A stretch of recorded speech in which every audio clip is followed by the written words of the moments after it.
يضاعف بره على المحسنين ويهده إلى صراط مستقيم. أشهد أن لا إله إلا الله القوي المتين وأشهد أن محمدا عبده ورسوله المبعوث رحمة للعالمين. اللهم صل وسلم على هذا النبي الكريم ورسول الأمين سيدنا وحبيبنا ومولانا محمد وعلى آله وأصحابه من تمسك بالدين واهتدى بهديه المبين. أما بعد فيا أيها الحاضرون اتقوا الله حق تقاته ولا تموتن إلا وأنتم مسلمون. وقال تعالى في كتابه الكريم أعوذ بالله من الشيطان الرجيم يا أيها الناس اعبدوا ربكم الذي خلقكم والذين من قبلكم لعلكم تتقون. وقال أيضا في آية أخرى وسارعوا إلى مغفرة من ربكم وجنة أرضها السماوات والأرض أعدت للمتقين. صدق الله العظيم وكما قال رسول الله صلى الله عليه وآله وسلم. Ma'asyiral muslimin ahli salat Jumat rahimakumullah. Awalan haya nashkurullah, sama-sama panjatkan puji serta syukur kehadirat Allah atas limpahan rahmat, nikmat serta karunia-Nya di hari yang Allah muliakan, di tempat yang Allah muliakan pula. Kita duduk bersimpuh melaksanakan kewajiban kita, yakni salat Jumat berjamaah. Harapan kita semuanya kiranya amal ibadah kita dikabul dan ijabah oleh Allah Subhanahu wa taala. Salawat teriring salam kiranya tercurah dari baginda Nabi akhir zaman Muhammad sallallahu alaihi wasallam. Dalam kesempatan yang mulia ini, marilah kita tingkatkan iman dan takwa kita kepada Allah.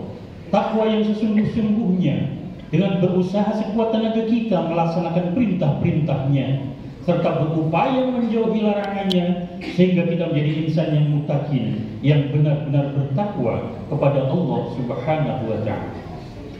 Ma'asyiral muslimin ahli salat Jumat rahimakumullah.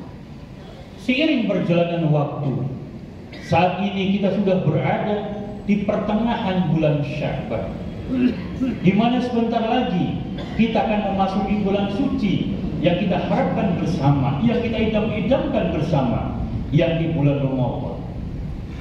Namun demikian ma'asyiral muslimin ahli salat Jumat rahimakumullah, bahwasanya bulan Sya'ban ini sebelum Ramadan adalah salah satu bulan yang sangat penting bagi kita.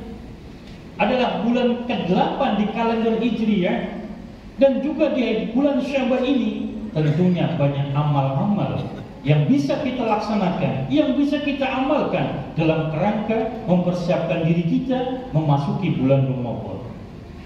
Oleh karena itu ma'asyiral muslimin, ada seorang ulama Muhammad bin Alawi al-Maliki setidaknya pernah menyebutkan ada 3 keistimewaan atau pentingnya daripada bulan Ramadan, bulan Sya'ban. Yang pertama, ada peristiwa di bulan Sya'ban itu adalah peristiwa peralihan kiblat umat muslim yang semula adalah menghadap ke Baitul Aqsa, kemudian berubah menjadi ke Masjidil Haram. Perintah Allah ini, perubahan arah kiblat ini, itu terjadi pada bulan Sya'ban. Sebagaimana Imam Al-Qurtubi meriwayatkan atau menafsirkan surah Al-Baqarah ayat 124, A'udzubillahi minasyaitonir rajim. Qad nara taqallubu wajhika fis samai falawallinaka qiblatan tarduha fawalli wajhaka syatral masjidil haram. Allah dalam firman-Nya katakan qad nara taqallubu wajhika. Allah sungguh-sungguh telah melihat wajah Nabi Muhammad sallallahu alaihi wasallam yang sebentar-sebentar menghadapkan ke langit, mengharapkan adanya perubahan arah kiblat yang memang dikehendaki oleh Rasulullah sallallahu alaihi wasallam. Fawalli wajhaka syatrul masjidil haram, maka Allah palingkan arah kiblat Nabi kita Muhammad sallallahu alaihi wasallam dan umatnya menuju ke Masjidil Haram. Jadi perubahan arah kiblat umat muslim itu pernah sholatnya itu menghadap ke Masjidil Aqsa yang ada di Baitul Maqdis. Namun di bulan Sya'ban diperintahkan oleh Allah, yakni supaya menghadap ke Masjidil Haram. Karena itu bulan Sya'ban pantas kiranya peristiwa ini dianggap penting bagi kita umat Islam.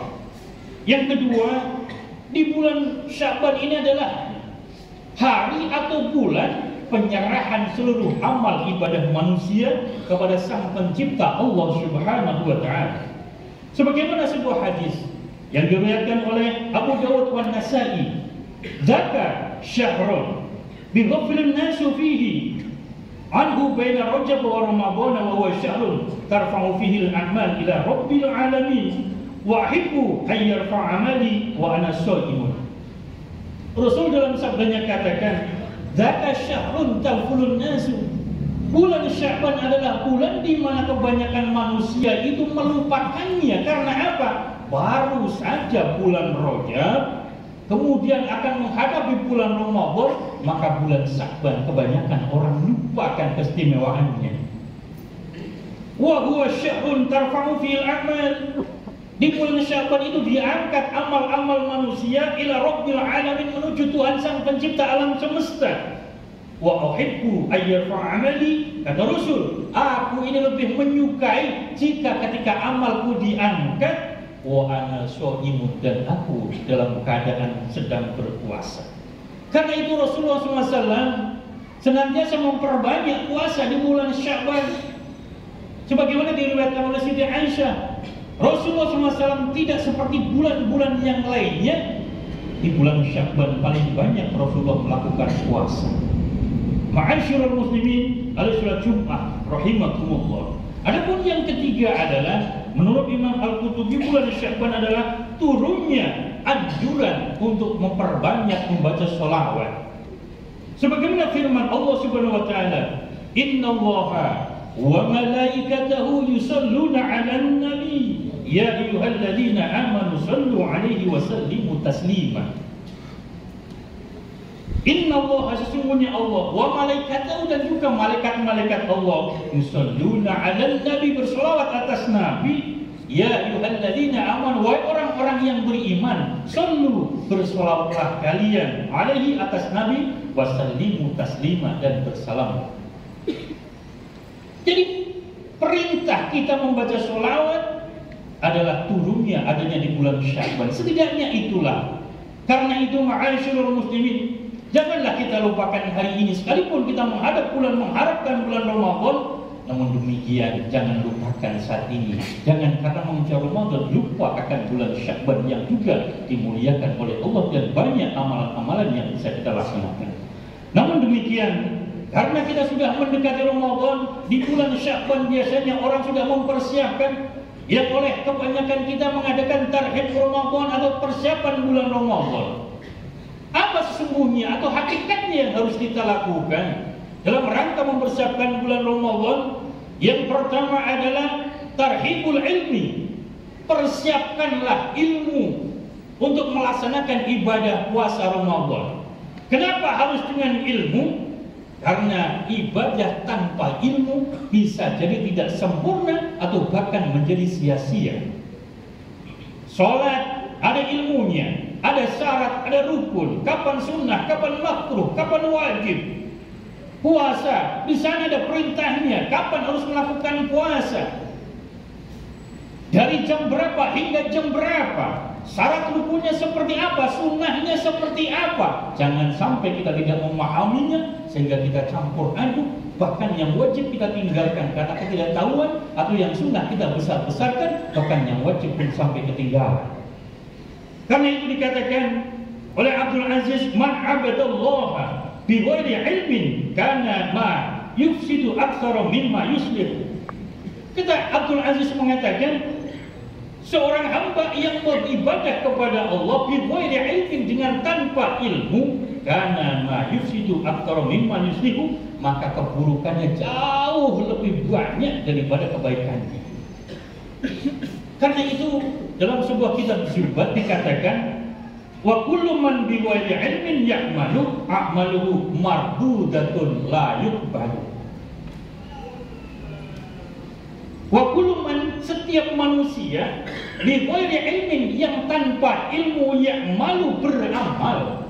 Manusia yang beramal tanpa ilmu, a'maluhu mardudatun la yuqbalu, amalnya itu ditolak dan tidak akan diterima oleh Allah. Na'udzubillah min dzalik. Karena itu jangan bangga dengan amal kita. Mungkin amal kita banyak, namun di hadapan Allah ternyata tidak ada apa-apanya, mungkin sangat sedikit.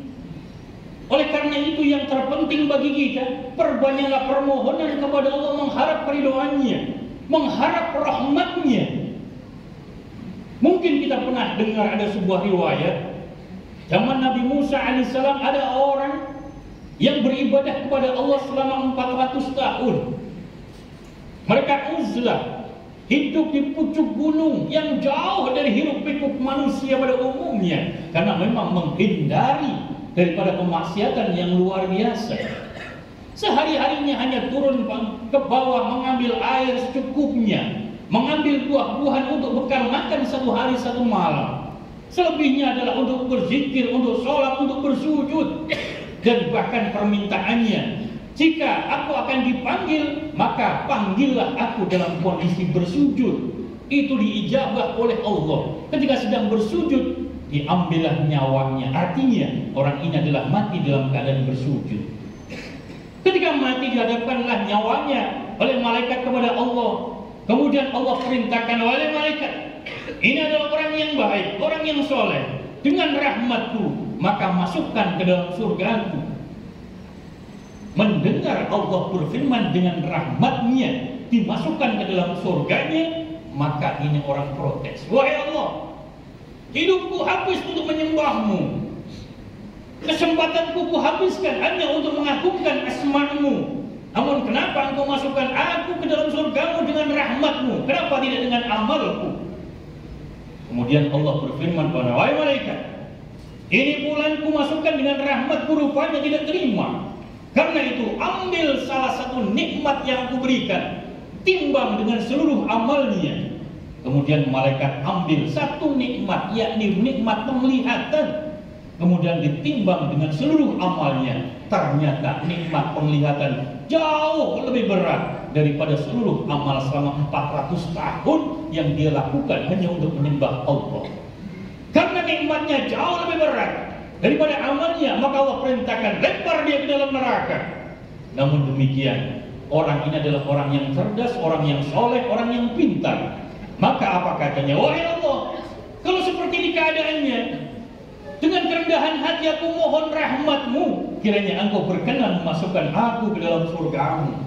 Maka Allah pun tidak pernah zalim kepada hambanya, maka perintahkan malaikat, dengan rahmatku masukkanlah si fulan ke dalam surgaku. Ma'asyiral muslimin, pada salat Jumat rahimakumullah, inilah pentingnya kita agar kita beramal dengan ilmu, agar kita beramal jangan merasa kita merasa cukup dengan amal kita, tidak. Kalaulah nanti pada suatu saat kita berpuasa di bulan Ramadan, kita tidak pernah tahu hukum-hukum puasa, maka bisa jadi puasa kita akan menjadi rusak. Manakala kita tidak paham sunnah-sunnah puasa, maka bisa jadi hilang pahalanya. Manakala maksiat kita lakukan di dalam bulan puasa, maka bisa terjadi terhapus seluruh amal-amal kita. Semuanya mungkin tanpa kita sadari. Karenanya puasa adalah bukan semata-mata amalan batin, amalan jasmani, namun puasa juga merupakan amalan rohani. Rasulullah pun mengingatkan kepada kita, rubba shaimin laisa lahu min siyamihi illal 'ajzu wa ilal ju'i wal 'ajzu. Banyak orang yang berpuasa yang tidak mendapatkan pahala apa-apa kecuali hanya lapar dan dahaga. Karena apa? Mungkin secara fikih mungkin sah, tidak puasa, tidak makan, tidak minum, tidak berhubungan dengan istri, mungkin secara fisik, tapi batinnya kemana-mana. Mungkin masih gibah, hatinya masih dengki, hatinya mungkin masih kotor, hatinya mungkin masih dendam kepada orang lain, tangannya mungkin tidak berhenti mengetik perkataan yang tidak pantas, di-share di kemana-mana, mungkin nyebar hoak kemana-mana. Ini menjadi penurun amal ibadah kita, mungkin tidak sadar kita. Kalau dulu dikatakan bahwasanya Mulut adalah sebab hilangnya pahala manusia. Bisa jadi saat ini tangan bisa menghancurkan amal-amal kita.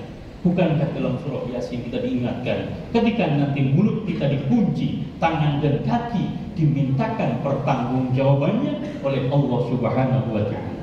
Mari kita bermuhasabah apa yang sudah kita ketik setiap harinya dan apa yang sudah kita share, kita bagikan kepada sesamanya.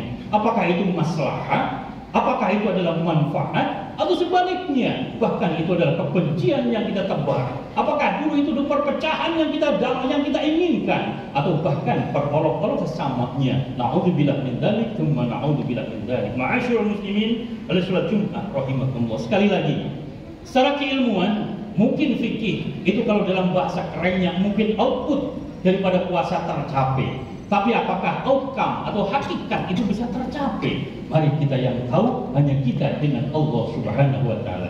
Jangan sampai seperti sabda Nabi yang tadi, bahwa banyak orang berpuasa tidak dapat pahala apa-apa kecuali hanya lapar dan dahaga. Karena itu ma'asyiral muslimin, persiapan yang kedua setelah ilmu adalah pengosongkan batin, sucikan hati kita. Tanpa itu bisa jadi kita memasuki bulan Ramadan masih banyak masalah dalam diri kita. Dalam diri kita masih banyak kekotoran-kekotoran penyakit hati yang sesungguhnya puasa itu sendiri adalah sebagai pensuci daripada batin kita. Sebelum memasukinya, maka bersihkanlah. Manakala kita banyak dosa dengan sesamanya, kita zalim sesamanya, jangan sungkan ulurkan tangan permintaan maaf. Dan bahkan kita dianjurkan untuk bermusyafahah, berjabat tangan. Tidak ada batas, mau kapan saja. Mau di rumah, ketemu di jalan, ketemu di pesta, ketemu di masjid, habis sholat, sebelum sholat, kapan saja. Perbanyak bermusyafahah. Kenapa? Jika ada dua orang iman, dua orang Islam bertemu, kemudian saling berjabat tangan, maka dosanya rontok sebelum mereka saling berpisah. Kenapa berjabat tangan ada? Seringkali dipermasalahkan. Ma'asyiral muslimin, oleh salat Jumat rahimakumullah. Ini penting bahwa hati harus kita sucikan.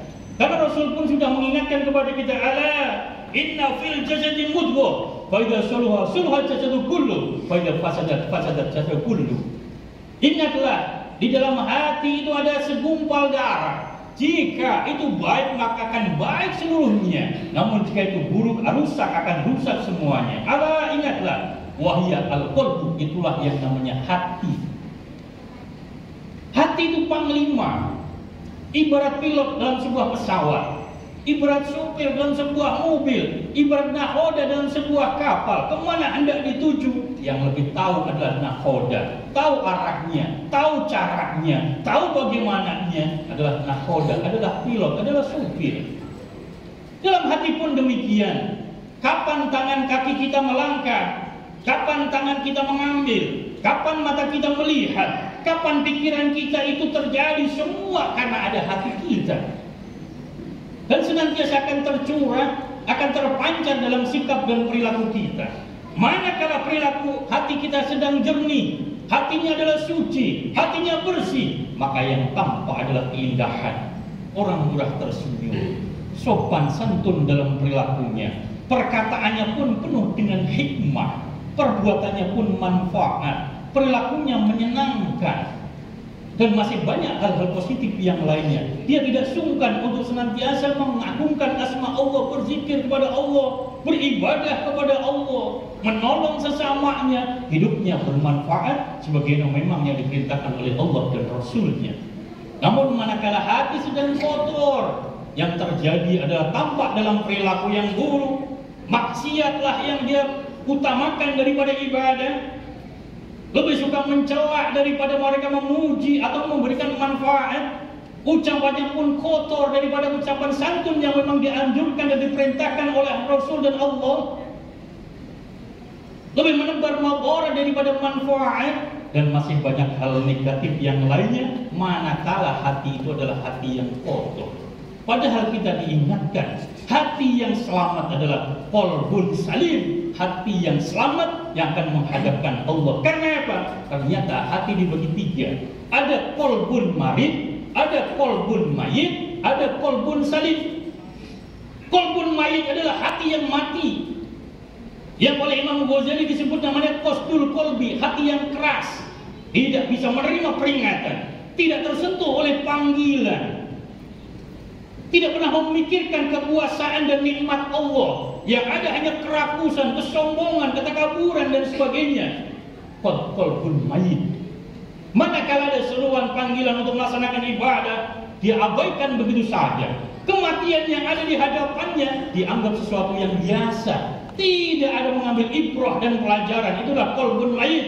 Kalau itu sampai pada akhir hayat, maka pastikan orang itu akan menjadi orang yang merugi. Di sisi lain ada qalbun marid. Apa qalbun marid? Hati yang sakit. Bagaimana hati yang sakit? Sebentar taat, namun sebentar maksiat. Sebentar ibadah, sebentar itu akan melakukan hal yang dilarang oleh Allah. Sebentar menjadi orang yang baik, sisi lain dia menjadi pendengki dan pendendam, dan masih banyak hal yang lain. Namun yang qalbun salim adalah hati yang selamat dalam keadaan apapun, senantiasa dirinya akan bersandar sesuai dengan apa yang diperintahkan oleh Allah dan Rasulullah Shallallahu Alaihi Wasallam. Ma'asyiral muslimin, alaihi salat Jumat rahimakumullah. Banyak contoh sesungguhnya. Bagaimana Luqmanul Hakim, ada seorang contoh yang sangat baik. Suatu ketika Luqmanul Hakim itu diperintahkan oleh majikannya untuk menyembelih seekor kambing. Kemudian majikannya memerintahkan, wahai Hakim, ini kambing kau potong. Kemudian berikanlah aku yang daging yang terbaik dan paling enak. Dituliskan ini tugas. Disembelih ini kambing, kemudian dipotonglah itu hati dan lidahnya, disajikanlah kepada majikannya. Kemudian majikannya pun memberikan kambing yang lain. Wahai Luqman, satu ekor potong lagi, tolong berikan aku mana daging yang paling buruk, ambilkan untukku. Kemudian diambillah, dipotong itu kambing, diambillah hati dan lidahnya. Kemudian sang majikan terheran-heran memanggil Luqmanul Hakim, wahai Luqmanul Hakim, aku minta daging yang paling lezat, kau kasih hati dan lidah. Aku minta daging yang paling buruk, kau kasih hati dan lidah. Apa sesungguhnya yang kau maksudkan ini semua? Luqmanul Hakim berkata, tidak ada yang paling lezat dan paling indah, paling nikmat selain hati dan lidah. Dan tidak ada yang paling rusak, penyebab kerusakan, kecuali adalah hati dan lidah. Apa pelajaran yang bisa kita ambil? Jaga lidah kita, jaga hati kita, karena itulah yang akan menjadi ukuran daripada sikap dan kita. Sahnya sebuah akad nikah harus dengan lafaz, harus kita ucapkan dengan sighah. Bercerainya dalam sebuah ikatan juga sama dengan ucapan dan sighah. Terjadinya peperangan tidak lepas juga peran hati yang sangat besar dan lidah. Karena itu dengan hati dan lidah bisa semua menjadi baik, di sisi lain bisa menjadi kehancuran. Tinggal ke arah mana hati dan lidah akan diarahkan. Tentu orang-orang beriman akan senantiasa jaga hati dan lidahnya sehingga hidupnya adalah hidup yang paling bermanfaat. Ma'asyiral muslimin, alaihi salat Jumat rahimakumullah. Dan mungkin yang terakhir, masih banyak sesungguhnya persiapan yang harus kita lakukan. Namun saya ambil yang terakhir adalah paling tidak kita harus perbanyak berdoa kepada Allah, memohon kepada Allah. Bahkan orang-orang para salafus saleh berdoa jauh-jauh sebelum datangnya Ramadan. Sebagaimana doa yang diajarkan Rasulullah, Allahumma barik lana fi Rajab wa Sya'ban wa ballighna Ramadhan. Ya Allah, berikanlah keberkahan di bulan Rajab, keberkahan di bulan Sya'ban, dan temukanlah aku dengan bulan Ramadan. 3 bulan sebelum bulan Ramadan, para salafus soleh sudah mempersiapkan diri, sudah tarhib. Namun adat bagi kita, kebiasaan bagi kita, tradisi bagi kita, biasanya adalah 3 hari menjelang datangnya bulan Ramadan baru sibuk kita mempersiapkan diri. Namanya tarhib Ramadan, di mana-mana bikin acara. Boleh, bagus. Tapi lebih bagus adalah sebagaimana yang dilakukan oleh para soleh. Jauh-jauh kita sudah mempersiapkan diri. Karena apa? Itu adalah bulan yang agung, adalah bulan panennya kita. Obral diskonnya Allah. dan jauh-jauh dipersiapkan dengan sebaik-baiknya. Karena itu, ma'asyiral muslimin ala salat Jumat rahimakumullah. Mumpung waktu masih ada, ayo kita ajak, kita tanyakan anak dan istri kita, apakah utang-utang puasanya sudah dilunasi? Masih ada kesempatan. Kalau yang kemarin mungkin 1 minggu, 7 hari, masih ada waktu. Kalau kemarin mungkin 12 hari, masih ada waktu. Persoalannya yang lebih dari itu, maka harus hati-hati. Hukum daripada meninggalkan puasa hingga lewat tahun, maka di sana harus ada kifarat yang harus dibayarkannya. Marilah kita koreksi keluarga kita, termasuk diri kita. Apakah kita masih punya hutang-hutang yang lainnya, sehingga kita tidak pernah tahu masuk di bulan Ramadan insya Allah dalam keadaan bersih. Kalaulah ada salah di antara kita, apalagi kepada orang tua, jangan sungkan, datangilah, jabatlah tangannya, ciumlah.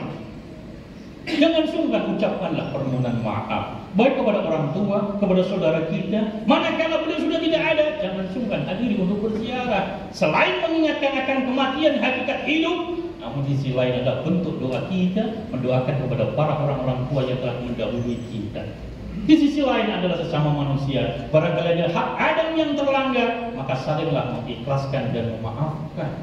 Itulah keindahan daripada Muslim. Maka kalau ada orang hidup beragama kok bermasalah, pasti cara beragamanya yang bermasalah. Karena apa? Agama solusi, tidak ada ceritanya dalam agama, tidak ada solusi. Contoh dalam sholat, sholat wajib berdiri. Kalau tidak mampu, duduk.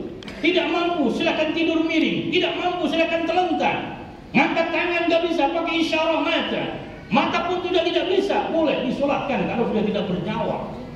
Artinya apa? Semua ada solusi, nggak ada ceritanya beragama nggak ada solusi. Kalau ada orang beragama tidak ada solusi, berarti ini salah dalam beragama. Karena itu ma'asyiral muslimin, kalaulah kita mengaji, kalau kita belajar, ambillah guru yang bersanad dengan baik. Karena tidak semua ulama itu baik. Sebagaimana Imam Ghazali membagikannya, ada ulama amilin, ada ulama usul, ulama yang baik, ulama yang baik, dan ulama yang amil, dan juga ulama yang rusak. Siapa orang yang ulama yang baik? Yang mengajarkan kedamaian, yang mengajak ketaatan, yang senantiasa menebar salam.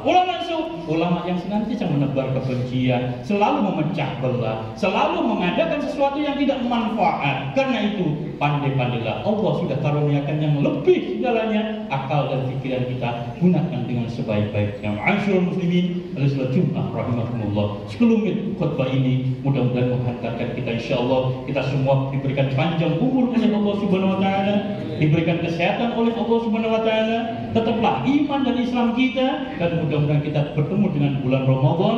Amin amin ya rabbal alamin. Barakallahu li wa lakum fil Qur'anil azim wa nafa'ani wa yakum bima fihi minal ayati wa dzikril hakim wa taqabbala minni wa minkum tilawatahu innahu huwal ghafurur rahim. Allahumma salli ala sayyidina Muhammad wa ala ali sayyidina Muhammad. Alhamdulillah ala ihsani wa syukru lahu ala imtinanihi wa ibdalihi wa in'ami. Asyhadu an la ilaha illallah wahdahu la syarika lahu wa asyhadu anna Muhammadan abduhu wa rasuluhu la nabiyya ba'dahu. Allahumma shalli wa sallim ala hadzal nabiyil karim wa rasulil azim sayyidina wa habibina wa maulana Muhammadin wa ala alihi wa ashabihi al-mujahidin at-tahirin. Amma ba'du, fa ya ayyuhan nas ittaqullaha mastata'tum.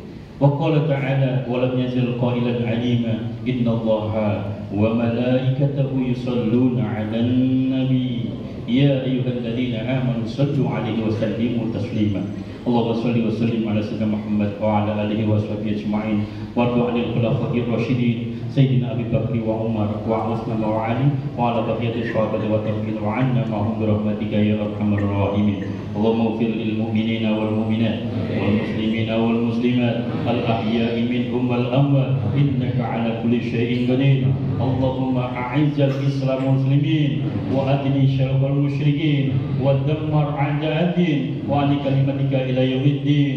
اللهم ادفع عنا البلاء والوباء من Indonesia هذا خاصة ومن بلدان المسلمين عامة يا رب العالمين ربنا افتح بيننا وبين قومنا بالحق وأنت خير الفاتحين ربنا اغفر لنا ولإخواننا الذين سبقونا بالإيمان ولا تجعل في قلوبنا غلا للذين آمنوا ربنا إنك رؤوف رحيم ربنا آتنا في الدنيا حسنة وفي الآخرة حسنة وقنا عذاب النار